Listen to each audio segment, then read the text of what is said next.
This video is going to be a reaction slash film study to the news that the Ravens brought in Jamal Adams for a visit Tuesday. Tuesday was a real busy day for me, so I didn't have time to work on anything until really early this morning.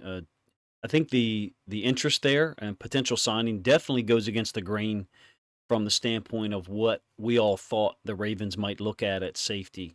Justin Simmons, Micah Hyde, someone more suited to play a too high safety role to be able to push Kyle Hamilton down, move him into a nickel role whenever Zach Orr wants. Arthur Millette, too. He's another coverage oriented safety, but from the nickel position.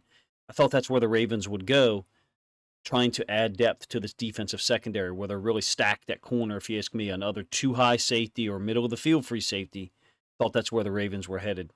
Looking at Jamal Adams is interesting because Kyle Hamilton's one of the best nickel defenders in the NFL. Might be the best. Arthur Millette is pretty good as well. Exceptional film from Arthur Millette, and for the most part in 2023. Marlon Humphrey can also play at a really high level as a slot corner or nickel. Going after another guy who's primarily a nickel defender was not what I was thinking. I do try to maintain balance when I react to some of these potential signings or actual signings. As of this morning, 5:30 a.m. when I record this, nothing's been announced. So in any case, first point I want to make, price point. If it's a cheap deal and Adams comes here motivated, healthy, dynamic, I think it'd be interesting. I would compare him to a more athletic, more disruptive version of Chuck Clark if he's healthy, as a guy who can move around the defense, but you're not necessarily going to get plays made from him as a two deep or middle of the field free safety, although Chuck Clark was able to do that at times, particularly in his last 2 years here. I think it really depends on Adams' mentality and his focus, what he wants to do, how many snaps he wants to play in a game. If he wants to play a too high safety and or nickel, I'm not sure Baltimore is the place for him. We've got a legit superhero at safety slash nickel in Hamilton.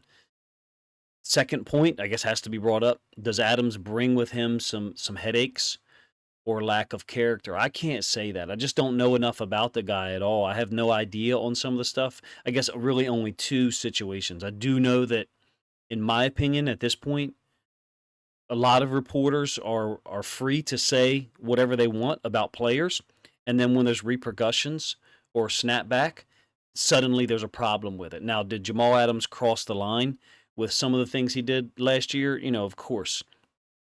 Does that dynamic repeat itself? I don't know. It doesn't really, to me, seem like this pops up all the time with him.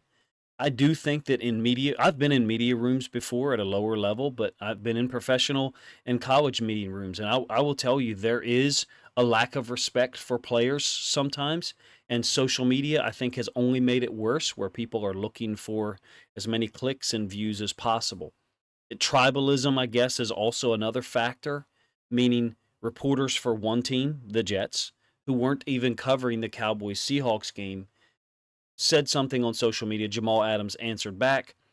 I do tend to default towards protecting or siding with a player, to be honest with you, in incidents like that. Would I recommend Adams react to those things? No. Would I support what he actually did? No, of course. Do I have bigger problems with the way media members get away with saying whatever they want to, and in most cases are absolved of talking about players? Absolutely. I think social media lends itself to reporters having attention-seeking behavior, and in a lot of ways, and some of you guys aren't going to like this, it's to compensate for the fact that they never really competed at a high level. So they're overemphasizing someone else's faults because their own faults were never exposed because they never reached any level like that. Finally, I think Adams is probably frustrated with the path of his career. 2017 to 2020, he was a turnover machine, made All-Pro designation 3 times. Since then, injury issues, also inactive late in 2023, another potential issue with bringing him here. Let's focus on some of the coverage skills first, because that's what most people have been commenting on. I got 3 sets of plays queued up, so some on-field play of Jamal Adams. This aspect of it, this first element, is probably what displays the fact that he either won't end up in Baltimore or at least if he does, it will not be as a safety, certainly not an every down safety. I try to have him spot shadowed before each of these plays. Start with a few things. Are his coverage skills that bad, or are they as horrible as people make them out to be? Well, no, they're not. We do have some catches that he's given up, particularly the fourth quarter touchdown by Jake Ferguson against the Cowboys. There's some plays where he's just beat. I had the following games in my database already as a result of me being a big fan of Boye Mafe, and B, collected a lot of film of the Seahawks, even more film, I should say, after Mike McDonald agreed to become the head coach in Seattle. I gathered that film to create a couple of videos. So I had the Browns in week 8, both games against the 49ers, the Cowboys in week 13, their week 4 game against the Giants, when obviously Jamal Adams didn't play much. He came back from injury and then suffered a concussion. Had 2 other games that I looked at certain plays, not the entire game. So you're talking about the better part of 6 games there, maybe 7 if you count a half game that I was able to observe.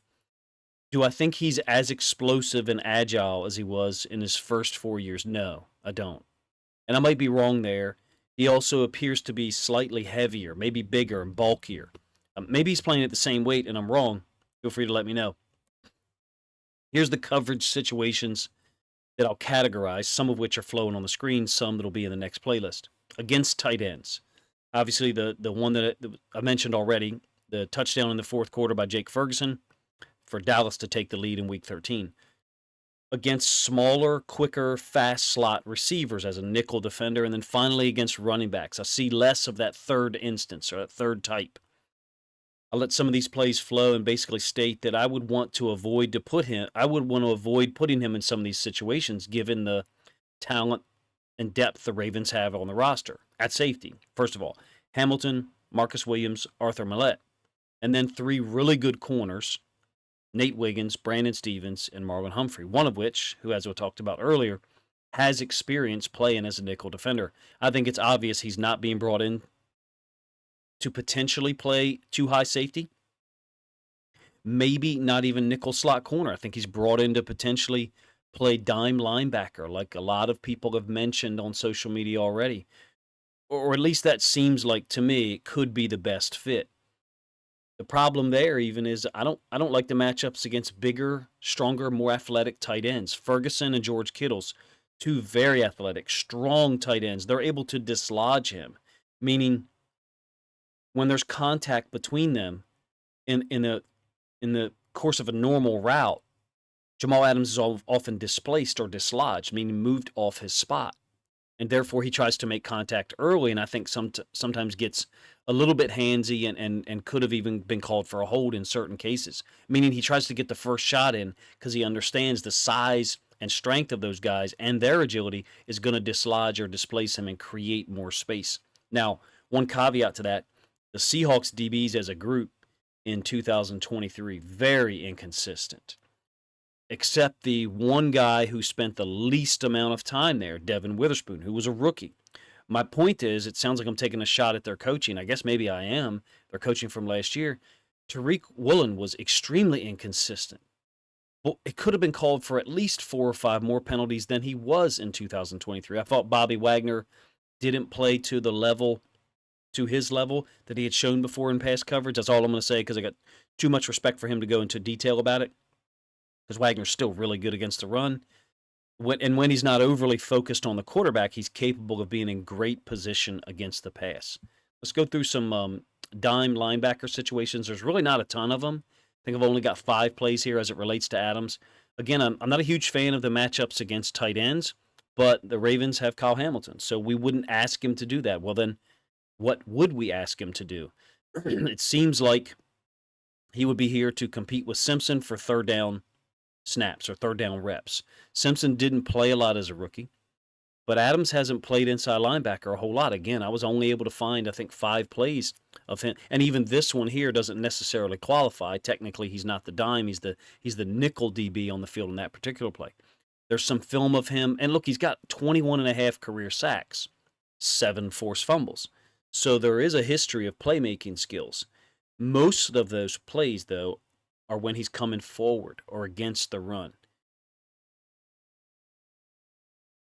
Now, some of these plays they're actually showing here are unrelated to Adams in terms of the point of attack. I'm just showing, or what happened during the course of the play, just showing you he's lined up there before as a dime linebacker. I do think the Ravens need to explore that in 2024. And I mean that whether Adams signs or not. I wouldn't be surprised if he does.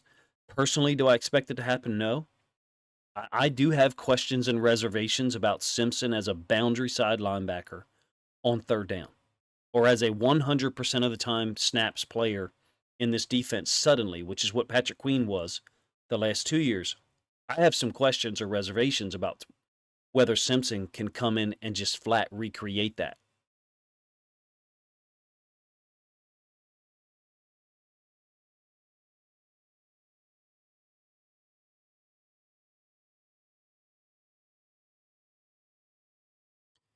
I think there could be some concerns about Simpson, similar to Patrick Queen early in his career, where eye discipline and maybe awareness in terms of leverage can cause problems. Now, how much better could Adams be, and is it worth it to bring a guy in who, if you accept what many people are saying on social media and myself, is only going to play 20, 25 snaps a game?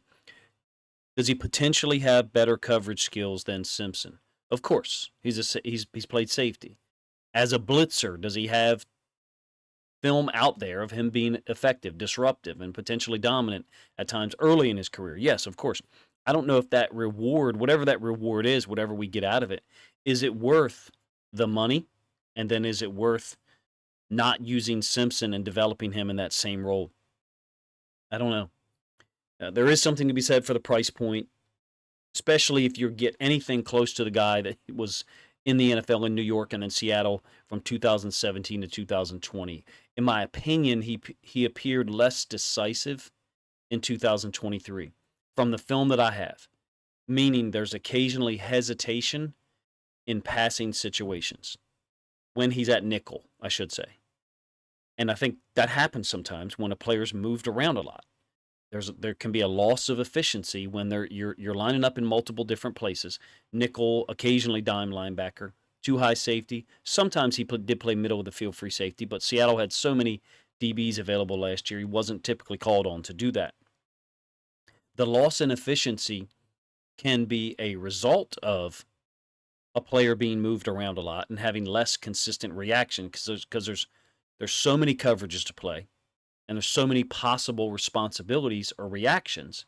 That can be the hesitation. It can also be poor eye discipline and poor discipline overall. Do I know that which one of those is the case? I do not. I'm speculating a little bit, but I'm basing it off of the film because, in my opinion, he's faster than he shows on film at times. There are plays where he's incredibly fast. So normally coming forward. I think in a reduced role, whether that's dime linebacker in Baltimore or a nickel somewhere else playing 40, 45 snaps a game, I think he plays faster than people are giving him credit for if those opportunities are afforded to him. I don't think he's nearly as slow as people are presenting it. In fact, I think he can actually still be a disruptive force at times. But really, that would be as a nickel defender, which is how we'll conclude the film here. I think he can play nickel or slot corner. There's film of him being disruptive. Here it is for you to check out, mostly against the run. I actually like that player, but you have to also take into account that he was inactive multiple times in 2023. Seattle chose to make him inactive. Came back from injury in week 4, a long injury that prevented him from playing every game except one in 2022, and then suffers the concussion in week 4 against the Giants. There has to be a level of frustration there on his part. Would I want him at nickel in Baltimore in 2024? No. I think I've made that clear already. If the salary point is low enough, do I think it's an interesting possibility to have someone who has played a lot of nickel, who has lined up at safety in the event of injury? Marcus Williams has gone down for injury multiple times, and in fact, last year played through an incredible amount of pain to get on the field. Would I like to have that depth? Sure. At a low price point, absolutely. Especially for someone who has the ability to make plays and be disruptive, especially on blitzes and when reacting downhill. I really actually don't like his alignment at nickel sometimes. There's a hitch screen that flows here first against the Cowboys where he lines it. It's a stacked twins alignment. He's like really far inside. His alignment is supposed to create a 3-on-2 for the defense. It actually ends up creating almost a 2-on-1 in the offense's favor. So I wonder about some of the things I talked about earlier, whether it's his discipline issues or how the defense was being coached. I'm not sure. I do also think it's notable that he visited yesterday during OTAs, I believe. All right, Tuesday is a day when players were there, if I recall, and that's an interesting dynamic on some level because Adams is a guy who I think everyone knows who he is. Number one, number two, there's film out there of him making a ton of plays, so other players have seen it. Basically, I don't think he's a quiet kind of guy to have in your locker room. I don't mean in terms of his talking and how much he contributes. I'm saying he has a presence. He's made plays in the NFL. He's a 3-time Pro Bowler. My guess is he's probably got larger goals than just at 28 years old, by the way, than just coming in here on third downs as a potential cover guy against running backs or tight ends. And again, I've said that, we have a supercharged tight end killer in Kyle Hamilton to do that specific thing when we want to. So I'm not sure that Jamal Adams fits. He probably wants to go somewhere where he gets more snaps, would be my guess.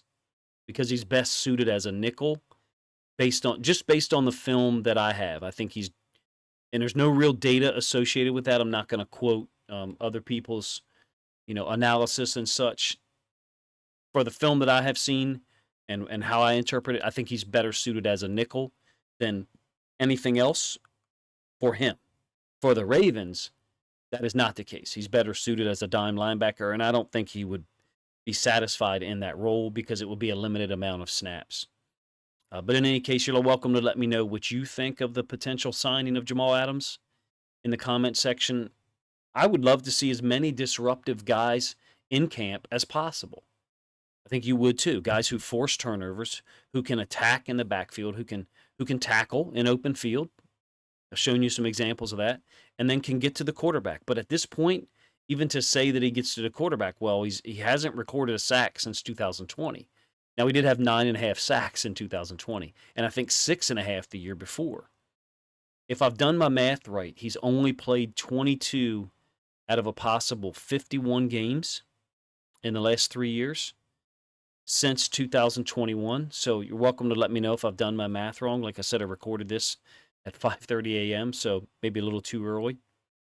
I think he was a healthy scratch for 3 games in 2023 based on what I was able to go back and find. I didn't make it a point to watch a ton of Seahawks games during the season. I will be able to this year. Actually, I have 3 that I'll be able to do like reaction videos about. Let me know what you think of Jamal Adams visiting, first of all, potentially signing, second of all. I don't know that he's a special teams guy. I don't think he won't get on the field at safety for us unless there's an injury to a Hamilton or a Marcus Williams. I would have thought that we would give a young safety the opportunity as a deep half field safety or deep middle of the field safety if we wanted to roll Marcus Williams up and play Kyle Hamilton at the nickel. That was what my perception was. Clearly, I was a little bit off base. Nonetheless, let me know what you think of the video in the comment section. The plays that I organized to try to represent the film that I watched. I can't show you every single snap, but I try to break things down so you can see what I did, and I can try to convey my thoughts to you using the film and my voice at the same time. Appreciate you guys' time.